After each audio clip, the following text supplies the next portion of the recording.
Salute, Knicks Nation. The streets are buzzing. How y'all doing? Let's talk about the latest tonight with the chat. Welcome into the live stream.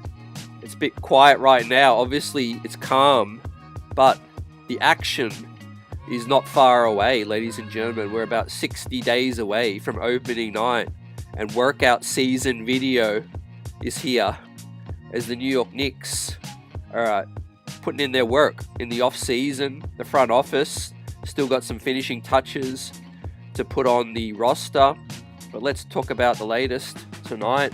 What's the hold up with the final roster additions? Some dominoes still to fall. There's still quite a few free agents out there, man. 4 of the major restricted free agents still haven't signed yet. Josh Giddey, you've obviously got Cam Thomas, you got Kuminga, and you've got Quentin Grimes out here. We'll take a look at some free agents still available.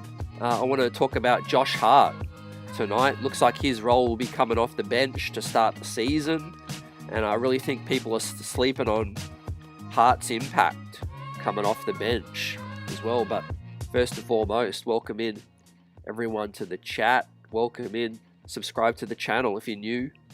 It's great to have you with us. As always, drop a question, drop a like, and let us know what's on your mind right now. Salute Johnny, Daniel Berry. What's up, guys? Hope everyone's doing well. How you feeling about the season coming up? We have the schedule now. We broke that down in the last stream. Obviously, I feel like it's a pretty good schedule. You know, strength of schedule. The Knicks are second, so they caught a break with good amount of back-to-backs. I think a really a positive opportunity to start the season strong. Not too tough to start, but the month of March is, I think, the most difficult. No doubt about it, guys. 2 big West Coast trips like usual, but we're ready to take on the world with this situation. Mitch putting in work. Buzzer beater. Russell, Jet Life for life. Great to see you, fam. Hope you're doing well. How you feel about Mitch starting this season? I think he's in the box seat, reported by James Edwards of the Athletic. Feels like, you know, Brown's looking at a 9-man rotation right now, right? We also have some footage of Tyler Kolek, man, working out with Chris Brickley in New York City. Tyler Kolek going to have a big training camp to try to let the new coach know. And I guess this is the case for everyone, guys. Ivan, salute. The new coach. Everyone's going to want to come in and really put their best foot forward. You know, it's no different to a new manager coming into your job, and everyone's kind of chomping at the bit to show what they can do, right? And obviously, it's going to be a new offense. Faster pace. Guys will be really looking to show what they can do early, man. New assistants as well. So I really feel like we're going to get a lot of the players together early, you know, probably by the end of this month, man, early September. I think most of the guys are going to be in New York City already, you know, putting in that work together.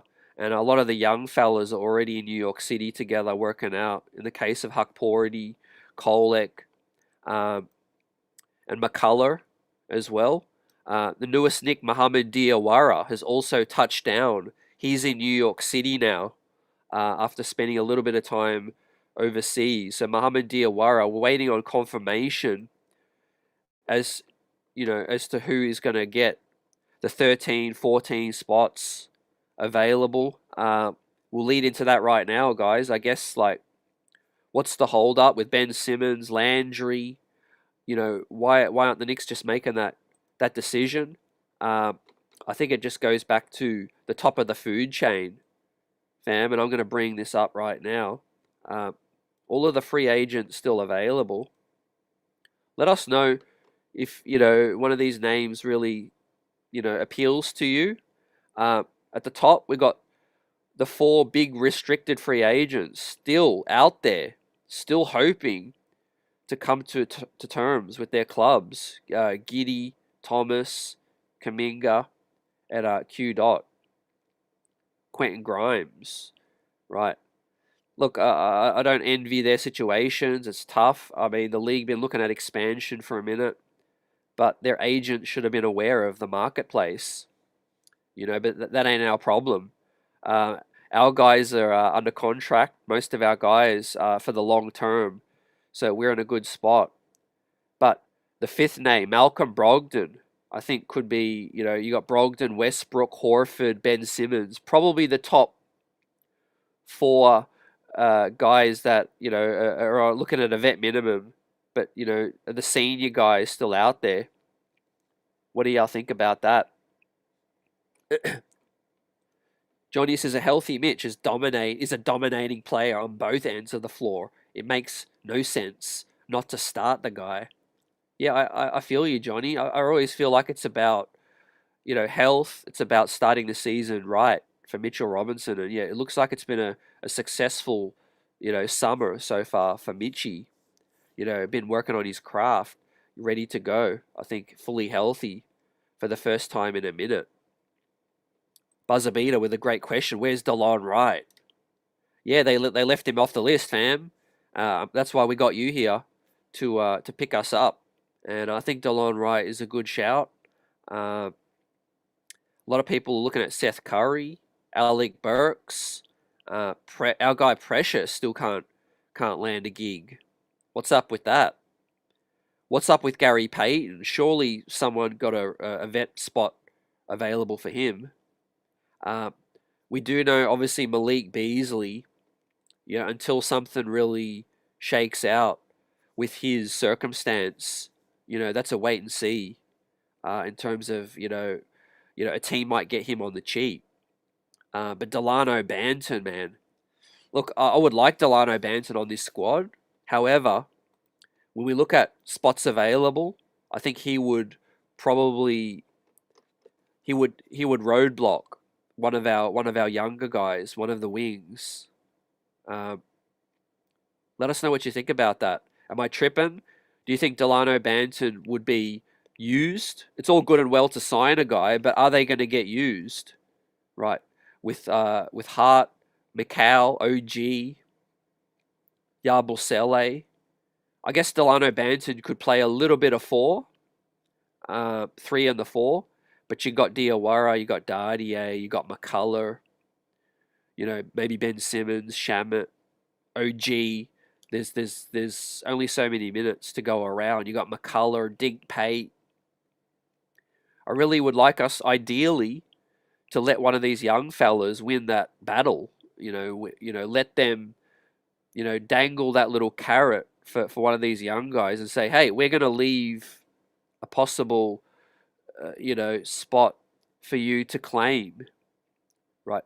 Otherwise, if you just load up with all these end of the bench veterans, it's really going to, I guess, maybe demoralize one of the younger guys to feel like, hey, another season of riding the bench, I'm not going to get a chance. I think it's good early to show that, you guys can ball out in camp and maybe you can get some minutes.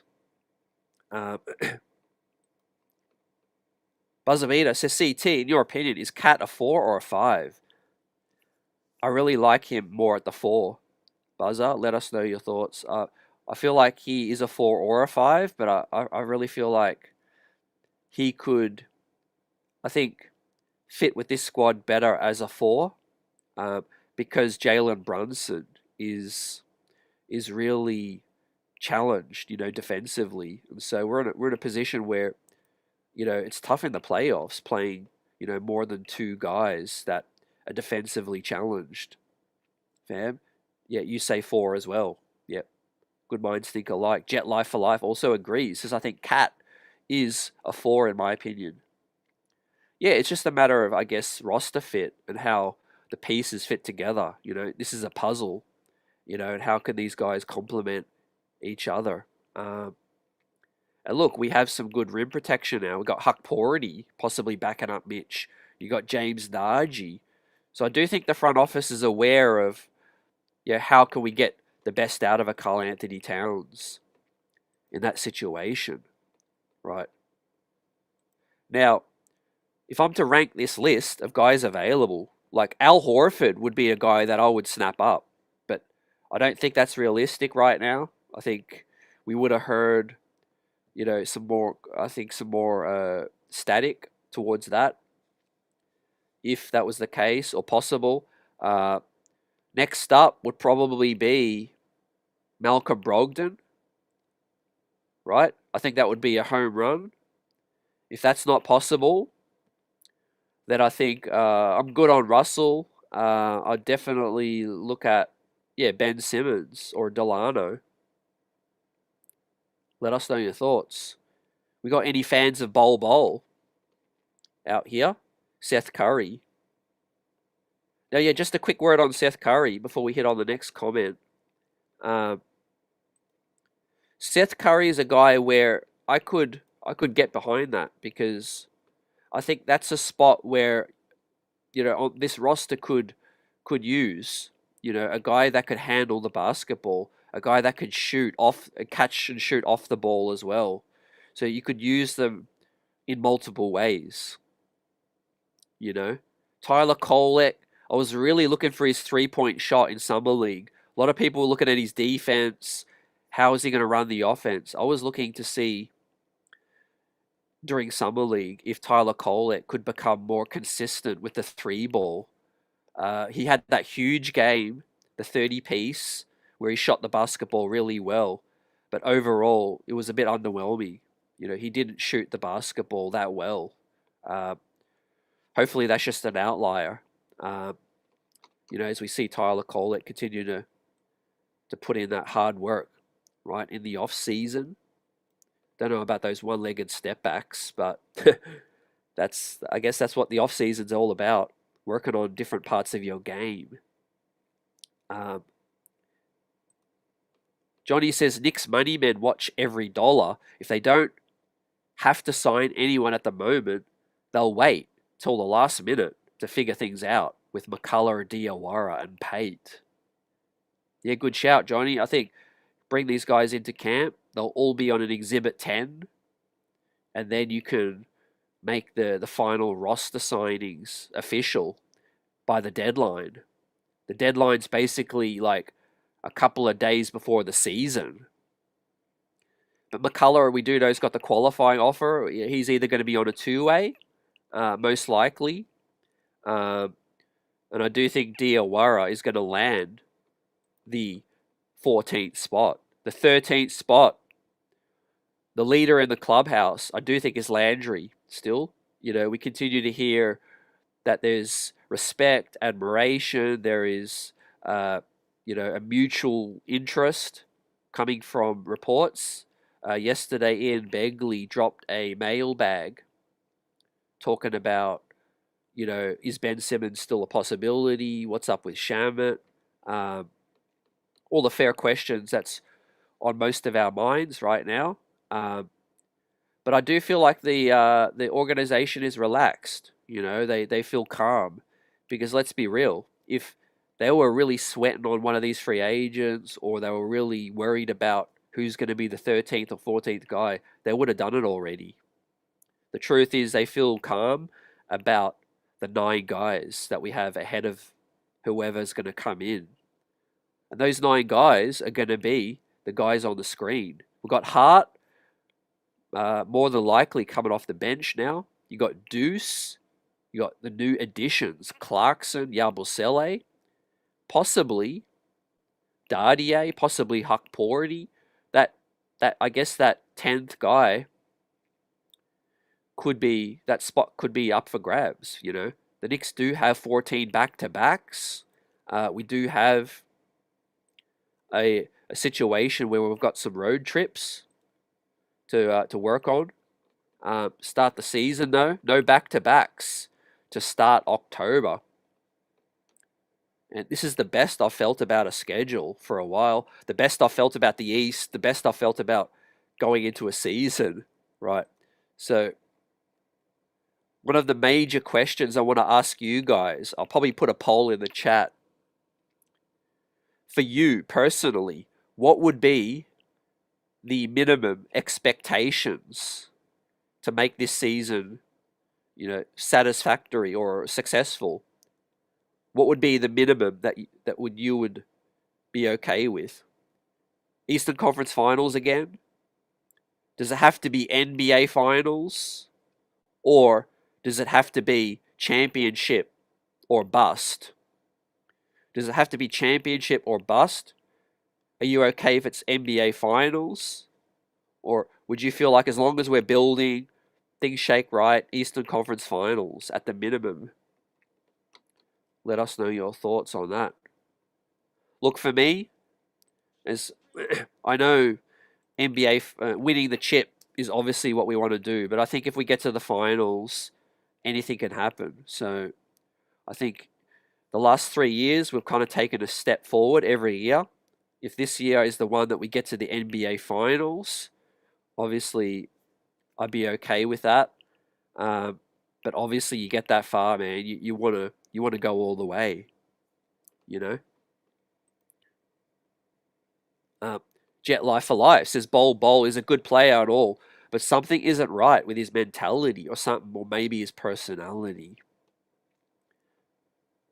Yeah, Jet Life. I feel like Bol has the skill set. Maybe it's just a case of fit, opportunity meets readiness. But yeah, I really feel like he's a role player that could have got more opportunities. We could say that about a lot of players. Um, if Mitch had stayed healthy, I think he would have been a permanent starter for all this time. Geraldine, salute. Great to see you. Uh, Buzzabita says the one-legged jump shot is the latest thing this season. Expect to see more of it. Yeah, I'm all for guys, working on different things throughout the summer. And that's, like I said earlier, that's what the summer is all about. That's the thing where that's the time where you can really experiment and try different things. But when the real games start, it's all going to be up to the coach, man. I really feel like Mike Brown's a no nonsense guy, and he's only going to put up with so much. If it ain't working. Johnny says CT Brogdon or Shamit. I'm going to say Brogdon. I like Shamit. I'd be okay with either, but I would have to choose Brogdon before Shamit, fam. But look, it could be tied to this. Like I said earlier, what are your expectations for Tyler Kolek? Let us know in the chat. Do you feel like he's trade bait? Do you feel like his career in New York will get off the ground? Do you feel like this is a make or break year? I kind of feel like it is because we're a veteran kind of team trying to win it all. I feel like if he doesn't get an opportunity this year, when is that going to come? When is that going to come? Maybe if Deuce McBride becomes a free agent and gets priced out, that could be a possibility. And then Kolek could be ready by then to step up. He might just have to bide his time, and just stay ready. Stay ready so that you don't have to get ready, as they say. But I do like Tyler Kolek's professional approach. He seems to be a really hard-working player. He seems to get it. He understands that, being an older prospect, that time is ticking. And, he's on a team that's basically going for a championship. So that can't be easy. Like if Tyler Kolek was on the Charlotte Hornets or he was on, the Washington Wiz, yeah, I'm sure he'd be getting a lot more opportunities. Ernest Cameron says finals or bust.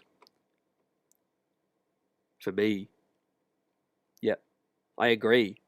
It's got to be finals or bust, right? There's no guarantees you're going to win the finals or win the chip, but if you get to the finals, then yeah, all bets are off. And I really feel like we should. This year in the East, it would be heartbreak if any other club, including Cleveland, with all respect to Cleveland, but we should be firmly, confident of beating everybody in the East. Buzzer lays it all out there. I think if it's ECF is the floor, the finals is the goal. Yep. Finals is the goal. You just never know, man. And let me flip that on y'all. If we had made the finals this year, would y'all have given us a chance? I think that's a good way to look at it. If we had made the finals this year and faced OKC, do you think we would have had a chance? You know, I guess it showed that Indiana had a real chance. You know, they pushed them to 7. The inexperience of OKC did kind of show up. And I think we could have taken advantage of that. We really could have. You know, I think the playoffs showed us that the regular season did mean nothing. It's a brand new ball game, man. It's a brand new ball game. Now, one guy who had a kind of an underwhelming series late in the playoffs is Josh Hart. But I really feel like he was played out of his best position. He was overplayed, and obviously, the minutes were catching up to him. It was a long season, but we had a situation where I think him and Thibodeau it was just kind of a little bit of, rubber meets the road with Josh Hart and Thibodeau towards the end. And I'm really interested to see how Josh Hart, is used by Mike Brown. Because Mike Brown is a big fan of Josh Hart as well. So we know Tibbs was a big fan, but so is Mike Brown. There was one of those games where I think, the Knicks absolutely blew the doors off the Kings. And Mike Brown was basically praising Josh Hart all of the press conference, talking about how great Josh Hart is with the hustle, with the fight, with the mentality.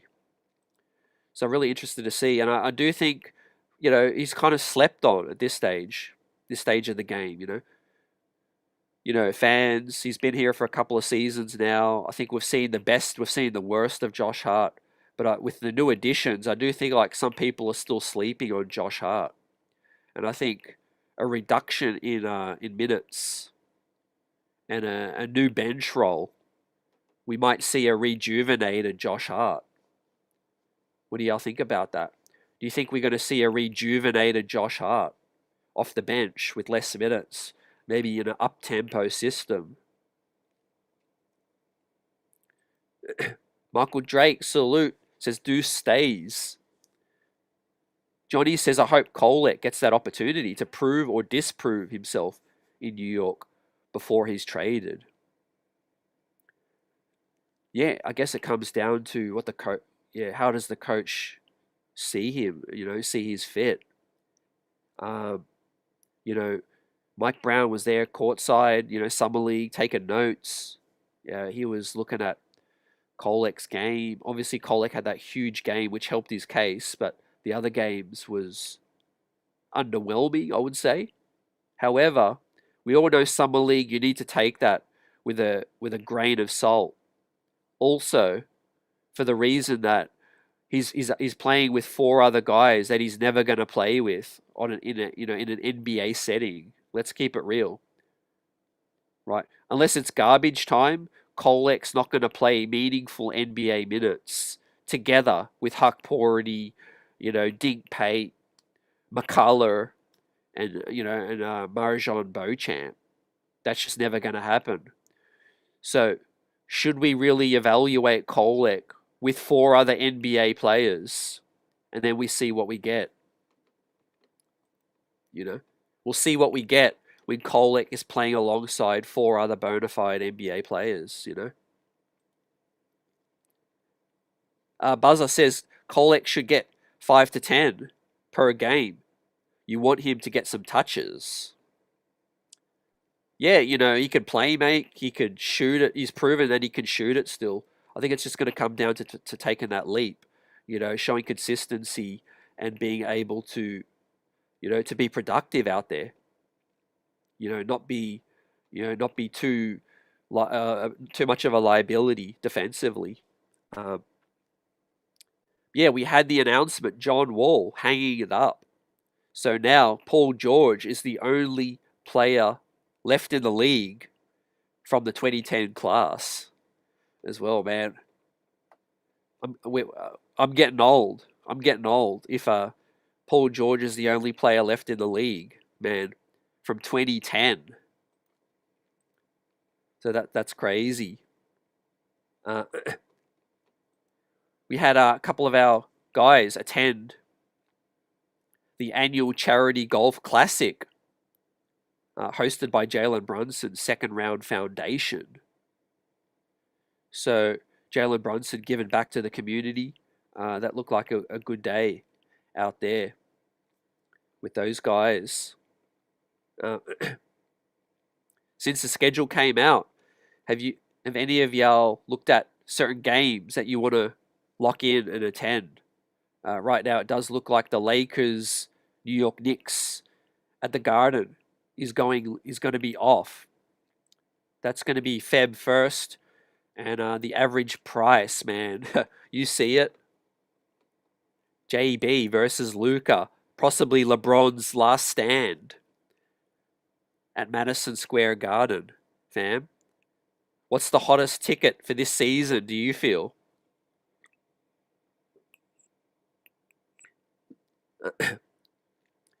I can't lie, I'm looking forward to a couple. I'm looking forward to OKC, because that could be a finals preview. I'm looking forward to, obviously, ATL, because, they'll feel like they've got a chance. I'm looking forward to going back to Indiana, guys, where we got eliminated, right? No Tyrese Halliburton, right? No excuses. I want us to walk into that Indiana field house and like, hey, last year's over and done with, fam. We're the big boys. We need to go into field house and say, hey, this is our season now, and show how dominant we are. Buzzer Beater says, is it money time yet?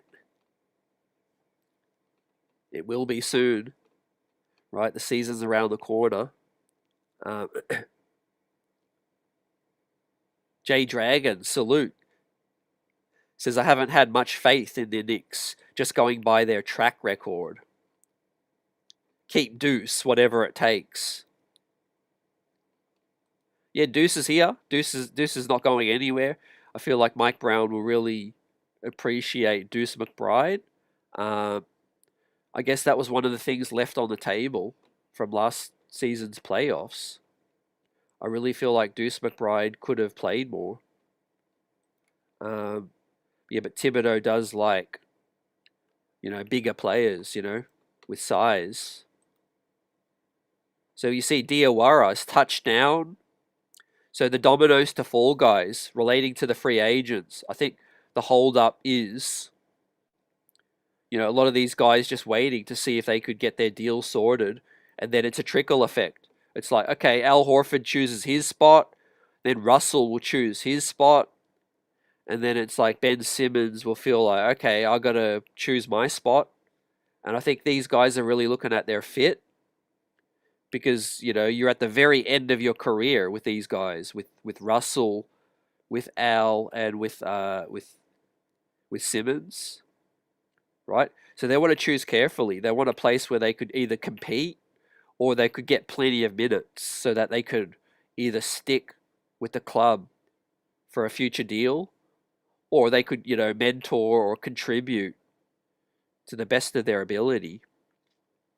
And then I feel like the lesser names like your Precious, Alec Burks, Seth Curry's, Bowles, they're going to feed on the scraps.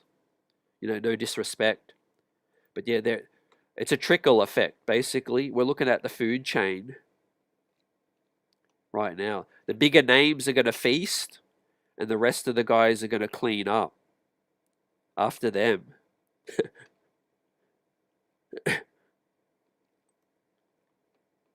Yeah, I remember, Buzzer. You got Josh Hart as your bold take for Sixth Man of the Year. So you're ahead of the curve. You're ahead of the curve, man. Yeah, I salute that.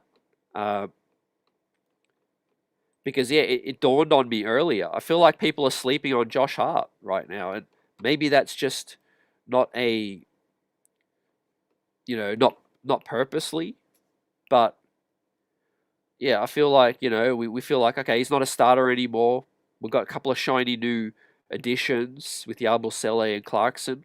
So maybe we don't need Hart scoring so much. But guess what we always need? We need hustle. We need guys to set the tone. We need guys that have been here from the jump to set that expectation for the new guys and the young players. We also need a guy that, if there's an injury, could step up, take on a bigger role. We all know Josh Hart's capable of doing that. So he is a huge part of this, of our chances. But obviously, as probably now the seventh guy, sixth, seventh, eighth guy. But I do think the fact that Yabusele is able to play power forward, that's going to basically really assure that Hart's not going to, he's not going to be needed to play much of the 4 spot, especially with the dual big lineups of Cat and Mitch. Hukpority, Diawara could be a power forward as well, right? Wait to see what happens with James Nagy. More than likely, he's going to be on a 2-way.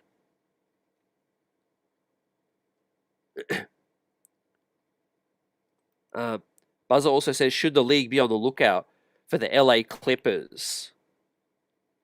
Look, yeah, the Clippers are looking good. Clippers are looking good out there. They lose Norm Powell, but they obviously, they get in John Collins. They further cement their depth.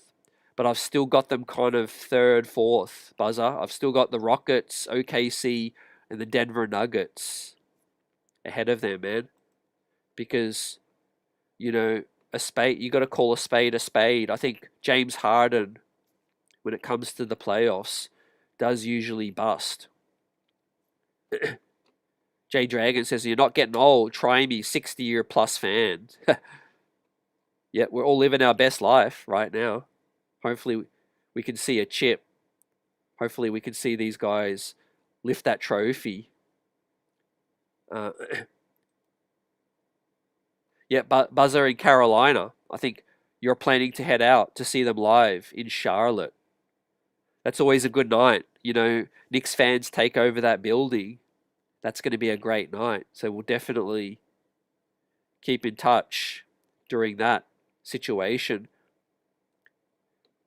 Johnny says the good thing about Mike Brown, as he practices, so Kolek and the other prospects will be playing together with the big club. Yeah, it was spot on, Johnny. I like the fact that there's going to be more practice, and that means that there's going to be more minutes available to win, possibility to try new schemes as well.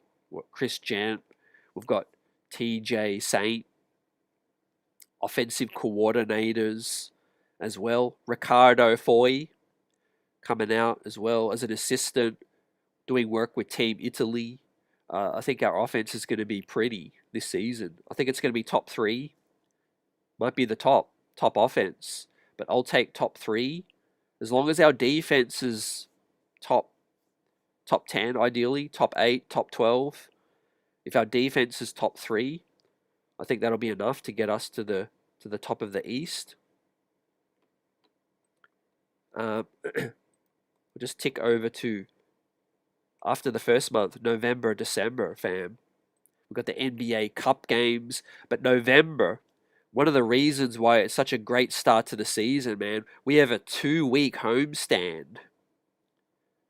You see, from November 2nd all the way to basically 14. That's a 2-week period where the Knicks don't travel. And it's Chicago, Washington, Minnesota, 3 days off. Brooklyn, the Grizzlies, Orlando, and the Heat. Right. We need to come out of that, like, how many games? That's 7. We need to come out of that 6-1 at the least. Right? Maybe the loss comes to Minnesota. But outside of that, man, that could be a great leg up for the season, guys. That could catapult us, 5 games over 500. 6 games over 500. once we take care of business.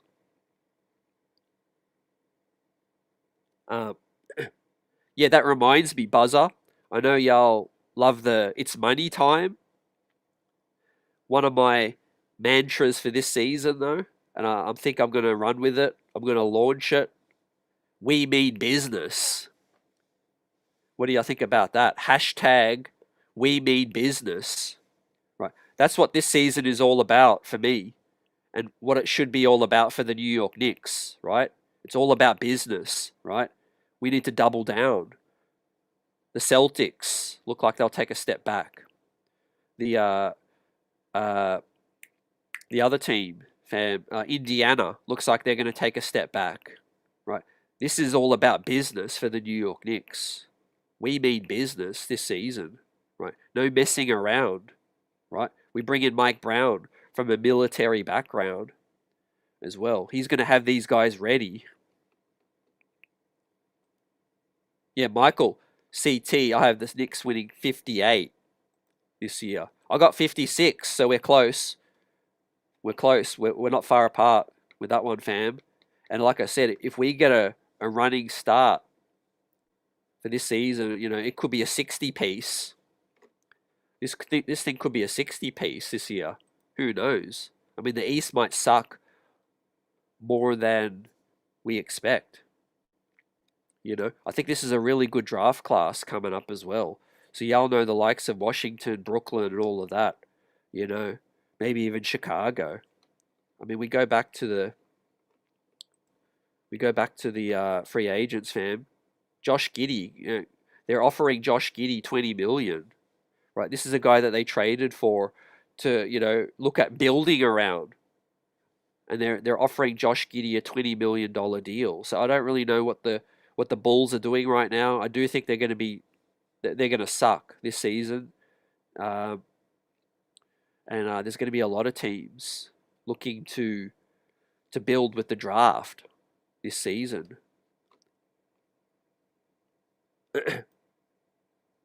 Michael says here in Charlotte as well. Oh, it's going to be on. Buzzer says, bold take. If Mitch shoots 75 plus from the line and hits a jump hook at a 45 clip with 4 attempts per game, we're in the finals. That's a good one.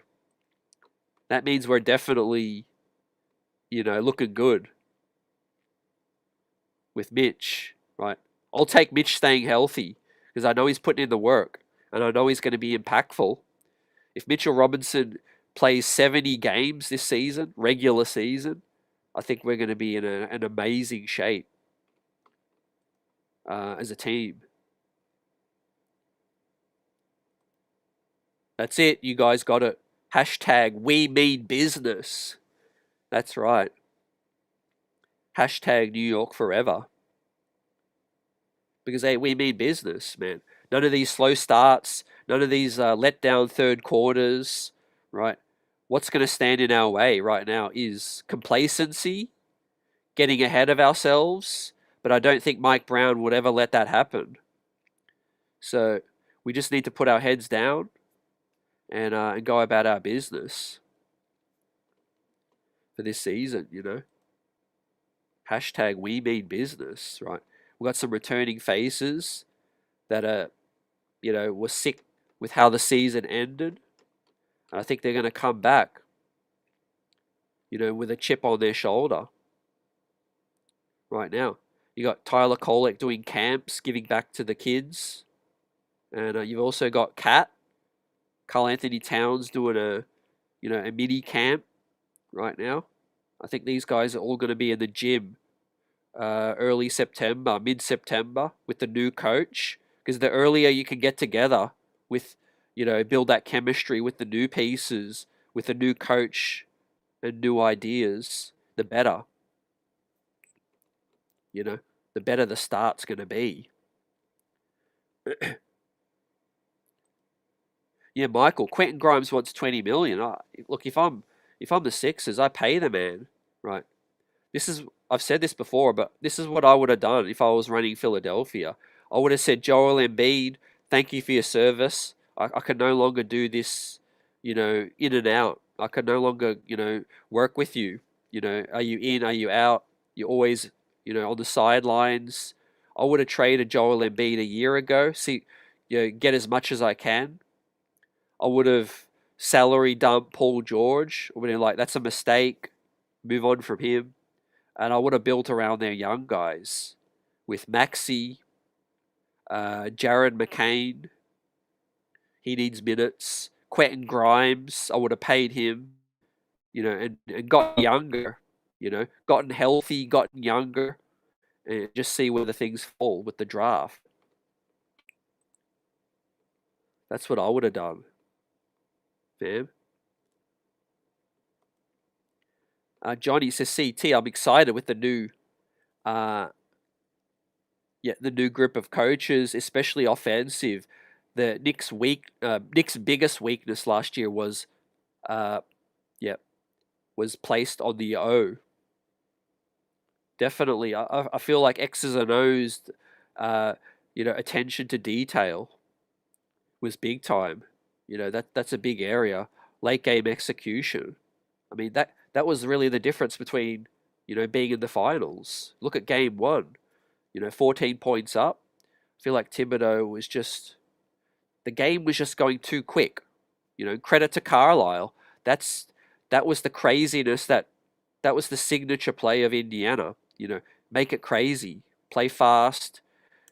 Play so fast that the other coach just can't make adjustments fast enough, and it worked out for them.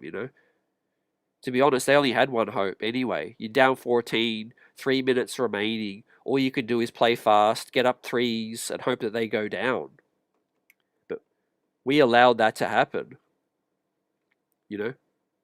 After Neesmith hit a couple of threes and it got it back to like, I don't know, 8 or 7, I would have called a timeout and I would have made some substitutions, gotten defensive guys in there and just locked it down. I would have got some defensive substitutions out there. You certainly would have got Cat, and Brunson out of the game.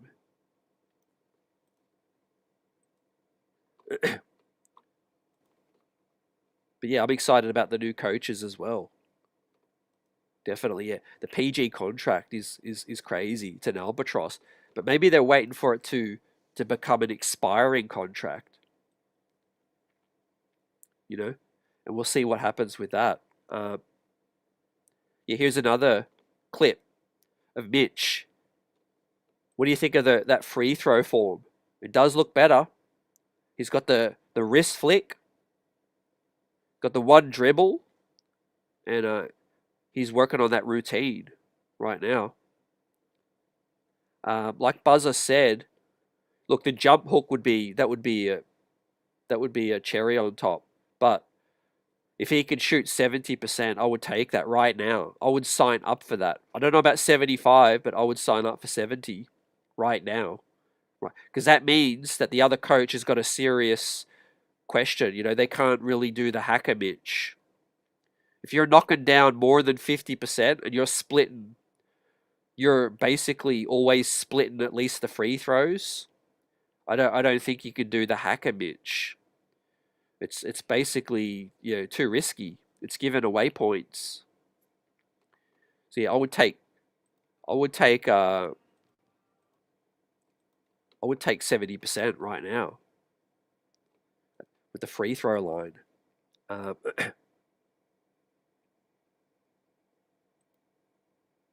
Yeah, you good, Johnny? So yeah, you're excited about the new cadre of coaches being able to mold this great set of players out of last year's greatest weakness, their offensive complacency.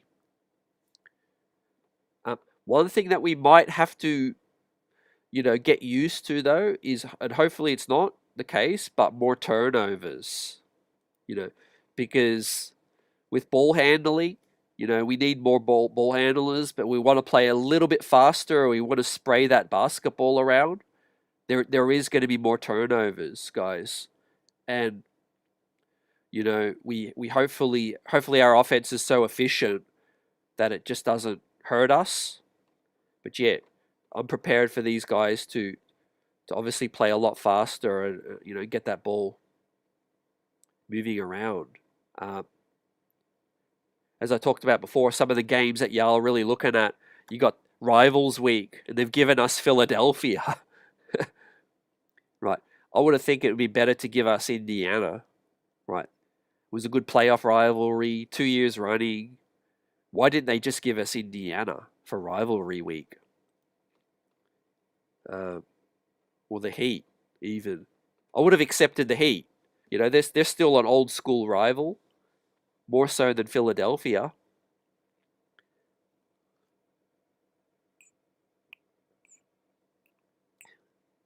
Michael says, CT, I agree with you about Philly. Be a 6 or 7 seed, holding on to Embiid and Paul George. Yeah, they're basically holding up the rebuild. Man. But look, we'll see. Maybe their goal is to rehabilitate Embiid, make him look as good as they possibly can, and then offload him. Get his stock back up, looking like an MVP type before that knee blows up. Send him out to I could see Phoenix, man, getting desperate. I could see Phoenix trying to pair Devin Booker up with a new, with a big name. We know that owner loves to get desperate, right? And who has the most back-to-backs this season? Philadelphia, with 16 back-to-backs. Salute David M. Great to see you. Everyone in the building. We're chilling out, rocking out, buzzing, and waiting for the season to start. I really feel like, the team's not too phased about the 13-14 spot right now. We're waiting on the dominoes to fall. But our 9-man rotation, I think, is basically set. Unless it's a Brogdon or a Simmons coming in who would command a rotation spot instantaneously. But unless it's one of those guys, whoever else it's going to be is probably going to be situational, including Landry. Now, great question here from Buzzer. How concerned are you with Cleveland? Mobley is reportedly in better shape. Yeah, Mobley looks like he's really muscled up, bulked up a little bit. I wouldn't say I'm worried. I would say they're probably the team that has my attention the most. And then slightly below is Orlando, at ATL. I do think Detroit's kind of fallen off a little bit. The Bucks are kind of, depends on who you talk to. The Bucks are kind of could be dangerous. Maybe they're not dangerous. People respect Giannis. I respect Giannis. But I just don't feel like they have enough around him. I don't feel like they have enough pieces to be in that upper tier. They're probably going to be around 4, 5, 6. But I would probably take Orlando and the Hawks ahead of the Bucks. So I kind of got to agree with these odds with DraftKings. This was on the 14th of August. These are the overs, unders from DraftKings. And I got to say, Buzzer, I would have the Cavs, Knicks probably, side by side. They're going to jockey to see who gets that top seed. Then I think it's Orlando, ATL as their own kind of tier. And then I think the rest of the pack with the Pistons, the Bucks, Celtics, Pacers, and all of that. But in terms of like how concerned am I about Cleveland, I would probably say 7. Let us know your thoughts. Is that too high? Not high enough? My concern level. I think they're the other contender out east. I think when push comes to shove during a playoff series against Cleveland, I think we're in a good position. I think we have a strong bench. We have the dual bigs that we could go up against their dual bigs as well. I know Brunson usually gets the better of Spider as well. And obviously Darius Garland has had some health issues late in the playoffs and during the season as well. He's an undersized guy. I do think we have the firepower too with a Clarkson, who could, he could get busy against them. Playing faster pace. He could put up 20 points off the bench, which is exactly what we were missing last season. Alongside Deuce McBride. And that's the next question I want to ask you guys, right? Let's compare these Eastern, teams. Let's compare our bench. Let's compare all of the benches together, right? If this is our bench, right? Which other team's bench out east is better than our bench? Or potentially better? Right? Any candidates in the chat? Let us know. I mean, I do think Orlando has a pretty deep squad. But is it better than a Deuce, Clarkson, Hart, Yabusele? Possibly another free agent, or whoever else it is, Hakporti. I don't see a team that's with a serious bench that's better than ours. Possibly just as good, but I don't think better. David, agree. I think the Bucks had a pretty decent offseason, to be honest. They kind of salvaged the best out of a worse situation. They had to stretch Dame. They obviously are still stuck with Kuz, but they've got Porter still. They lose Brook Lopez, but they've obviously got Miles Turner now, which is a big upgrade. They've got Cole Anthony, which is a serious player off the bench, and they've got Amir Coffey as well. So yeah, look, I do think the Bucks could be a top four squad, but I would probably take the Hawks ahead of them.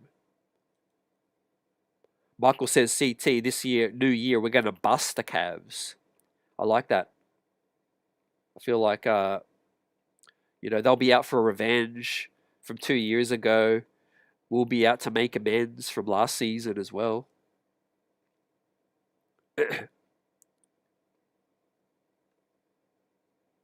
Johnny says our Twin Towers are just better than the Cavs' Twin Towers. I've got to agree. I think Mitchell Robinson clears Jarrett Allen all day. And obviously Karl Anthony Towns clears Mobley.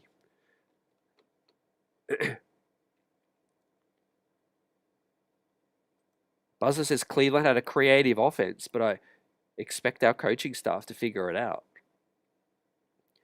Yeah, with Kenny Atkinson, with Cleveland's coach, he likes to go all out regular season, balls to the wall. He likes to really, treat the regular season like it's the playoffs, and I think it kind of caught up to Cleveland. So, yeah, in a funny way, Kenny Atkinson might be a Thibodeau light in terms of just how hard he pushes his guys.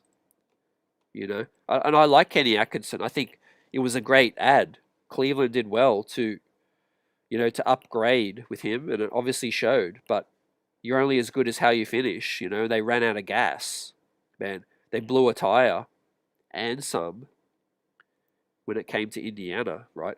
They tried a drag race, another fast team with Indiana, and they just absolutely they blew a tire. Now, I don't know if they could sustain that.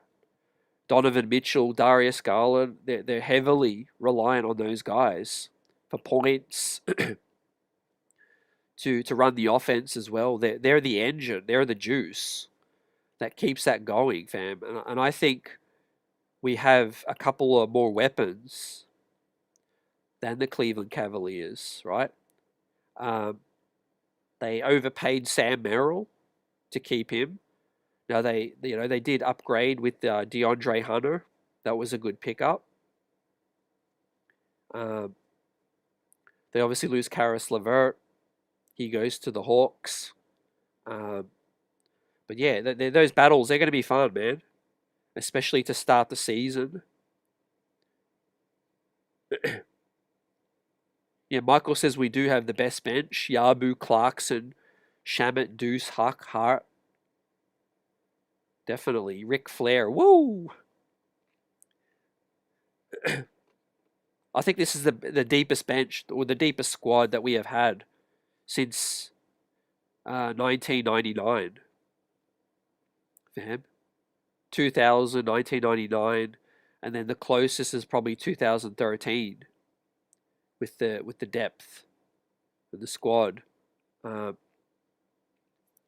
I mean, I think our two pickups were perfect for what we need, and certainly a healthy Mitchell Robinson changes everything. He's a game changer because that allows Josh Hart, Yabusele to play a bench role, and they're going to be able to dominate.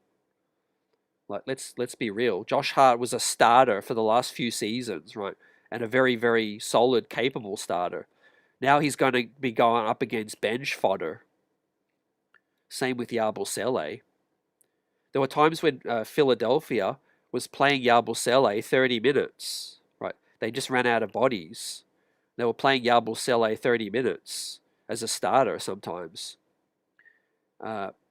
Now Yabusele is going to be going up against, bench opponents, so in a weakened East as well. So we might have a couple of six-man of the year contenders on this squad. A couple, right?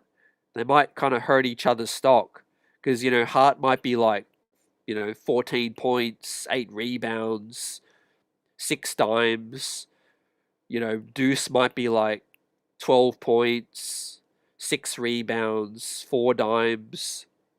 Yabusele might be like 16 points, 10 rebounds, that kind of thing.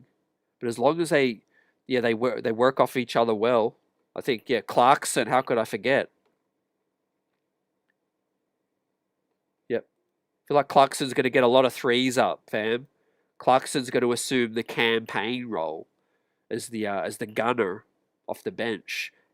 The only difference is going to be is that Clarkson is obviously a lot more skilled than campaign, right? And the mid range, the floater, the step back. I mean, he's a 6-man winner. He's been there, done that. Yeah, it is ironic as well, Michael. We're bringing back the 1999, and I think the organization kind of feels like, yeah, we are there. It's kind of all coming together. Our first dance since 1999 in the big dance. Um, Now, will Brunson become a better defender? He's not lacking effort. He just misreads when to switch. It can lose his assignment. Yeah, I'm going to say he will have more energy. But I think that's going to come down to effort. Because, Brunson was so heavily relied on in the Thibodeau offense to put up points. And I feel like we're going to tap into more Mikal. We're going to tap into more Cat. And I do think that Jalen Brunson is going to probably average less points. And I think he's probably going to be, a little bit of an off-ball guy. And hopefully that results with, a more, effort on the defensive side and more energy. Also, communication on reading, switching. I think Mike Brown is going to get these guys, in a real, routine. These guys are going to feel comfortable with when to switch, when to hedge, all of those things. I think communication kind of bedeviled us, in the words of Clyde, in the playoffs. And look, to the credit of Indiana, that's what they do. They play so fast that you just have to be in sync, and they really put you on your heels. And I feel like if we maybe had another season together and developed some more chemistry, that could have been enough. But we made upgrades as well.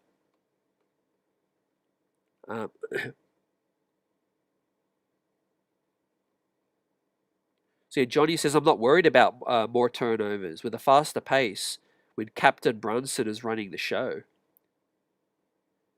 yeah, I feel like our shot selection is going to be great. Um, we are going to get more possessions as well because we will play faster. We will get the offensive rebounds. If Mitch and Cat are out there, we will be one of the best rebounding teams.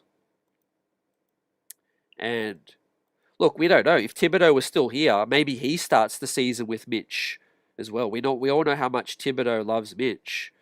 So I feel like if he's healthy, he might have started him, anyway. So I feel like we are going to continue to be good on the rebounds. Ivan says, I think Simmons will fit perfectly as long as he lets his offense, as long as he lets his offense shot flow, and takes us over the time.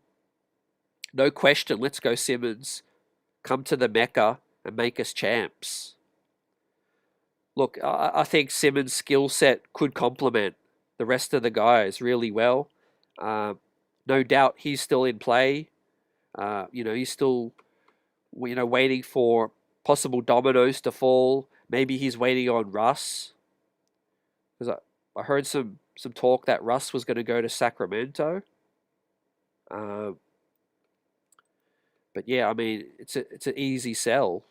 Sacramento's not going to be contending.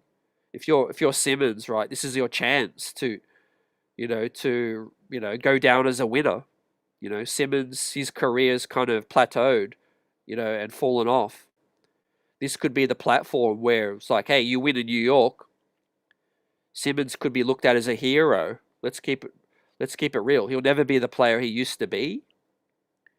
But if he comes in, he buys into a role, and he does that successfully, that could change the narrative around Ben Simmons. Yeah, we still have some detractors. I get it. Some people see the vision, some people don't. I will say this though: Simmons has played in New York, so he's comfortable with. Well, he's been here before with the Brooklyn Nets. That didn't work out for many reasons, but this won't be. Yeah, the city won't be new to him. Obviously he'll be on the bigger side. He'll be in a situation where there's a lot more pressure.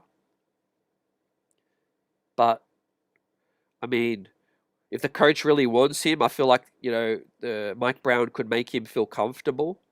Could obviously there's been dialogue between his agent, and we all know that the Knicks have expressed some interest, right? So Simmons would kind of know where he stands, I think, relating to the New York Knicks, right? He might be looking at Golden State. He might be looking at one of these other teams, but I don't think he's going to go back to the Clippers.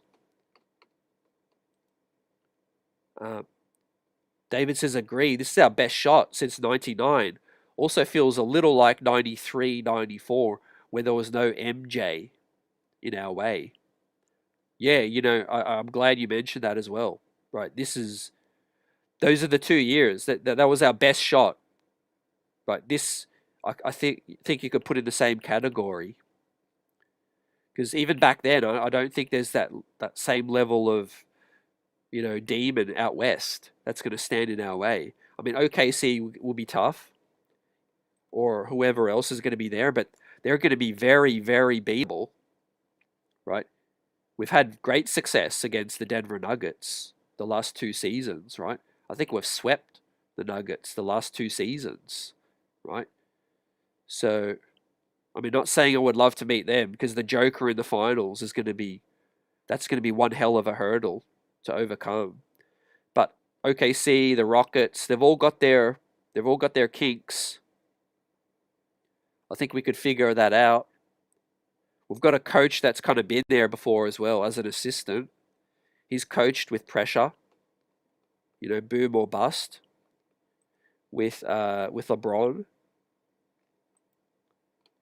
So yeah, as I said earlier, guys, in terms of the free agents available, number 1 it would be Brogdon.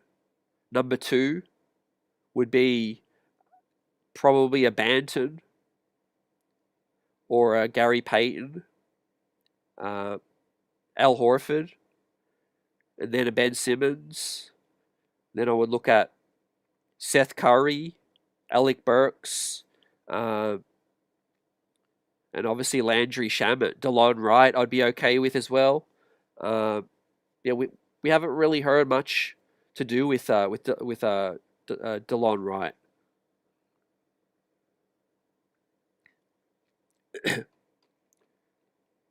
Michael says no to Simmons. Johnny the same. Buzzer says Simmons is a grey area to me. He needs to prove something to us. Yeah, I feel like it just all comes down to the coach, you know. I've seen this a lot in sports, but if a player gets with a coach that really believes in them, that could be the difference. That could be the difference. You see a player go either way, you know. If a player has the confidence of the coach, that could be a lot to build up their confidence, you know. And obviously, you know, Simmons ain't going to come if the coach don't want him, you know. Don't forget, the front office and the coach, they're on the same page now. They are communicating, collaborating, and the front office is not going to bring somebody in that the coach doesn't want. So this final roster spot for the vet could be a guy who the coach wants. Maybe, you know, Leon Rose says, "I'll get you whoever you want. Just tell me, you know, who's the guy you really want." And look, we do know Mike Brown is a fan of wings. You know, he's been trying to get some wing size with Sacramento. He likes Trey Lyles, so he likes those, you know, the 6'9", 6'10" kind of profiles. And I feel like it could be him. I feel like it could be a Delano Banton. You know, we might even still be in discussions with Al Horford. You know, maybe we're not his first choice, but maybe we still are. You know, maybe he's still a candidate. Obviously, the restricted free agency is most likely the holdup for Al Horford, though. Jonathan Kuminga, right? I feel like we might even see a trade go down to clear up some space, fam. Because just you can't tell me that all four of these restricted free agents are simply waiting to find, you know, a number that they both agree on. There's got to be a lot more to it. You know, maybe some of these teams are trying to clear cap space as well. I don't believe Josh Giddey would take 20 million. I think that's the hold up with them, right? I do think Josh Giddey might take the qualifying offer. That's been talked about. I do think Jonathan Kuminga is probably he's probably looking to sign a deal, right? I don't know if he's going to take the qualifying offer. Cam Thomas, again, I think they're lowballing him. I think Brooklyn feel like, hey, we're trying to lose. You're trying to put up points. You're trying to win games, right? And also Cam Thomas, rumors are talking about he's looking for 40 mil. There's no way I'm paying Cam Thomas 40 mil. You know, if I'm Brooklyn. No way. Right. Again, what are they really going to accomplish this season, Brooklyn? They're trying to lose games. Right. So they might be looking at a sign and trade for Cam Thomas. Right. We have our own version of Cam Thomas, and I'm okay with that. We have our Jordan Clarkson. Right. The only difference is we're paying him, you know, $2 million. Really, I know Cam Thomas is younger and, you know, he's more of a bucket. But really, is there that much of a difference between Cam Thomas's 30, 40 million and Jordan Clarkson's 2 million?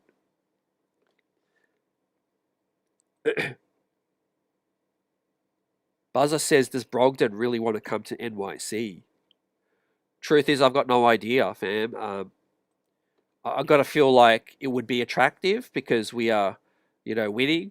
We're set to, compete for the chip. But I feel like he's probably looking at like, okay, what's my role going to be? You know, what happens for Deuce? What happens for Clarkson? You can't play three of those guys together, unfortunately. So that might rule out Brogdon. That, like Ivan said, that might be why we're really looking at a Simmons, right? Because for whatever you think about Ben Simmons, what does he offer that these other guys don't? He offers size. You know, you could play him at the 1. You could play him at the 5. You could play him at the 3. But you can't play Brogdon, Deuce McBride, and Jordan Clarkson together with Josh Hart. So one of those guys is going to have to bite the dust. And I don't see how that's going to play. I don't see that playing out well. Right? That's going to upset the apple cart. Because you've already got Deuce here, who's carved out a role. He's feeling giddy. He's feeling comfortable about, heading into free agency soon. He's going to want to show out. Jordan Clarkson's here for a cup of coffee on a vet minimum contract. He's going to want to show out. So yeah, I feel like Buzzer with the Brogdon thing, I feel like that would have happened if that was likely. That would have happened already. So I feel like we're looking at Simmons, we're looking at Shamet as the two most likely guys. JM3, salute. Buzzer says Rockets ain't ish. KD never produced as the bus driver. Yeah, we'll see how it all comes together, A lot of chefs in that, a lot of cooks in that kitchen, fam. But we all know that KD's going to get the ball late down the stretch. That's something that they were missing out there. Johnny says Mike Brown has more length than he knows what to do with. Pause. I think he's going to know what to do. He's going to know what to do with this squad. I feel like he's going to unearth a hidden gem as well. Now, that could be Dink Pate. It could be Kolek. It could be a Huck Porty. Could be Dardier, McCullough, Diawara. But under Mike Brown, somebody's going to get unearthed. He's going to unearth one of these hidden gems, fam. Right? He's got some good development staff with him as well, Under the Sacramento, he got Sabonis playing at an All-NBA level. He got Malik Monk to the 6th man. I think he's going to he's going to help some of these guys raise their game. Fam. I've got a sneaky suspicion it's going to be between Diawara, Bacome Dardier, or Dink Pate. I've got a sneaking suspicion it's going to be between one of those guys.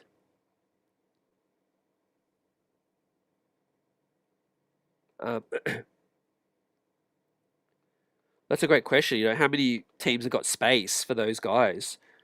Look, there's not much space, fam. I think only the teams that have the rights to these restricted free agents, can bring them back.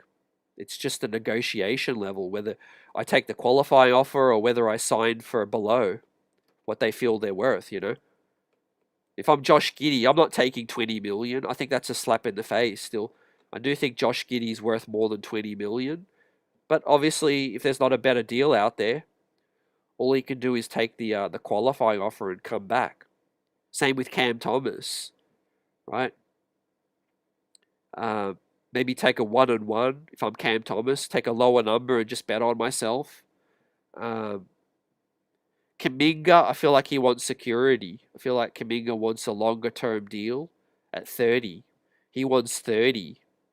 Now, I don't know if he's shown that he's worth 30, but he's definitely got the potential to be earning 30. And same with Quentin Grimes. That's the issue with those two guys. They're fishing for a deal based on their potential.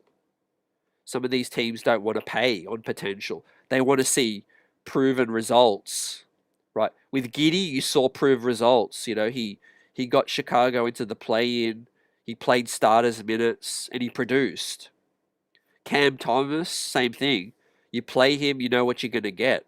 He produced. So those guys are looking for numbers based on what they produced. For Kuminga, for Quentin Grimes, you could argue that they didn't get the opportunities that they were hoping to get, especially Kuminga. He didn't get the rotation minutes that he was looking for. the problem for him is, you know, he's trying to get paid based on what, you know, based on theory, based on theoreticals, hypotheticals. Yeah, it's tough to see which thing's going to shake out first, man. I do think the Kaminga thing's probably going to be resolved first. Probably Kaminga or Cam Thomas. I could see the Quentin Grimes and the Josh Giddey thing dragging out, because I think those two would be open to taking the qualifying. I know Quentin Grimes could probably see money that he's never seen before, and you know that might be a real lure for him to get security. But I could also see Quentin Grimes betting on himself, you know, because look, he's a two-way wing. He's not going to go out of style. His offense is coming along. We know he could hit the shot. He plays good defense as well. If I'm Quentin Grimes, I would be betting on myself, right? I wouldn't be taking no, like, because Philadelphia is going to get injuries and he's going to get a chance to prove it. He's going to play.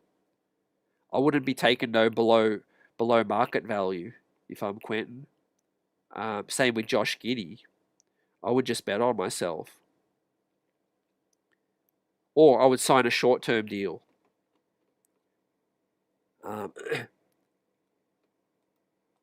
Will Mike Brown go zone? Yeah, he will. That's the talk. That's the talk. He will be open to going zone, fam, and I like that, because you've obviously got two below average defenders in the starting five, and that's the ingredient to play zone, fam. So that, you know, you don't have to get those guys scrambling, you know. So I do think if Cat and Brunson are on the floor, we will see a lot more zone. And you've got some great positional defenders with OG and Mitch. Glenn Jones, salute. Great to see you. Salute CT. This year is shaping up like all or nothing. If we don't make it to the finals, we're going to have to get 5 new bench players. Best Nick show on YouTube. Salute. I agree at the start, Glenn. This year's shaping up all or nothing. Hashtag we mean business. If we don't make it to the finals, I wouldn't say that all hope is lost. I think the next 3 years are really, like, that's the window I'm looking at. Because yeah, Tatum might come back next season or even this season. Halliburton might come back next season, but we still have the talent to defeat those teams at full strength. I mean, we almost defeated Indiana with a lesser squad, and we defeated the Boston Celtics with Jason Tatum. So I'm not really worried about after this season, but I agree that this season is our best chance. You know, there's no denying that. There's absolutely no denying that this year is our best chance, right? Now, the biggest caveat is our new coach, right? What are we going to get? You know, what's that going to look like? What hurdles or turbulence are we going to face under a new coach? We have to wait and find out. Or is it going to be completely smooth sails all the way through to the NBA Finals? Maybe we're sweating over nothing, and we coast through the playoffs, through the regular season, the playoffs, and we get to the NBA Finals, man. I'm not going to say coast, because every season there's always that period where, you know, your backs are to the wall, but I would lean more towards that it's going to be a smooth ride, I think, to the finals over facing turbulence, you know. Because I just look at our roster top to bottom, and I feel like it's in a good place. Our bench is very, very strong now with Hart, Yabusele, Clarkson, and Deuce. Don't forget, trade deadline or after the All-Star weekend, we could probably add a 15th guy to the roster at a prorated contract. So if we are suffering for some injuries or depth, we could probably make another move as the season goes. But yes, I wanted to add this just before we wrap up tonight. Look out for Friday. Tomorrow or Friday is usually when the buck drops or the penny drops and something comes out. And I have a feeling that this Friday, either tomorrow or by Friday, we will get an update. Because the New York Knicks and the news cycle does love to drop on a Friday, right? It's the perfect day to really drop the news, the McCall extension, the trades. They always seem to drop on a Friday, fam. So with that note, I'll intend to come on and we chop it up on a Friday, and I think hopefully we will have some major news to talk about, right? So set your alarm, set your reminders for Friday. Always seems to be something major drop on a Friday, right? So with that said, guys, this was fun. Great to always chop it up with the best chat in the biz. You guys keeping the streets buzzing. Smash that like button. Comment, replay squad. Let us know your responses in the comments to some of the questions, right? What would be the minimum expectation for you, right, to make this season, acceptable, right? Eastern Conference Finals again. Do we have to make the NBA Finals? Is it championship or nothing? Championship or bust at a minimum for you. Also, who are you sweating out east the most? Is it the Cavs or is it somebody else? Right? The New York Knicks, DraftKings 56 wins. Right? Actually, we had 54. So I'm taking the over on that. 52, actually. 52.5. That's an easy over. So yeah, for me, 56. That's my prediction, fam. As we wait to see who takes the 14th and 13th spots, right? I do think it's getting unlikely that it's going to be Ben Simmons. I do feel like the longer it goes, the more likely it's going to be somebody else. And I do feel like it's more than likely going to be a Landry. But we'll see how that plays out, fam. Hopefully we get some news on Friday. But take care, everybody. Peace. And be well.